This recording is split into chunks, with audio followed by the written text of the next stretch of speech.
नमस्कार मंडळी, तुम्ही खूप प्रकारचे थालीपीठ खाल्ले असतील, पण आज आपण बनवणार आहोत भोपळ्याचे थालीपीठ. त्यासाठी आपल्याला इथे वाटण तयार करून घ्यायचे आहे.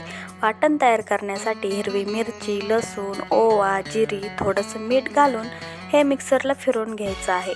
हे बारीक झाल्यानंतर आपल्याला एका खिसणीने एक भोपळा खिसून घ्यायचा आहे. भोपळा खिसून झाल्यावर एका भांड्यामध्ये भोपळ्याचा खीस, 3 वाट्या बेसन पीठ, 2 वाट्या ज्वारीचं पीठ, 1 वाटी गव्हाचं पीठ. हे प्रमाण अगदी योग्य आहे. या प्रमाणामध्ये पीठ घेतल्यामुळे आपले थालीपीठ तव्याला चिकटत नाहीत. आता यामध्ये वाटण घालून आपल्याला जिरी, ओवा, हळद आणि चवीनुसार मीठ घालायचे आहे. थोडीशी कोथिंबीर घालून आपल्याला हे हाताने मिक्स करून घ्यायचं आहे. यामध्ये पाणी घालायची गरज नाही.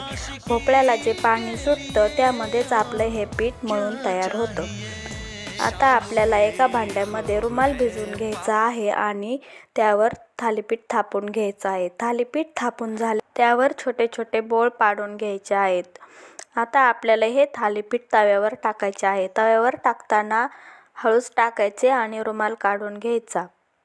आता या बेळामध्ये तेल सोडायचे आणि हे पलटून घ्यायचे. तयार आहे आपले मऊ लुसलुशीत भोपळ्याचे थालीपीठ. ही रेसिपी नक्की ट्राय करून पहा आणि आपल्या चॅनलला लाईक, शेअर आणि सबस्क्राईब करायला विसरू नका.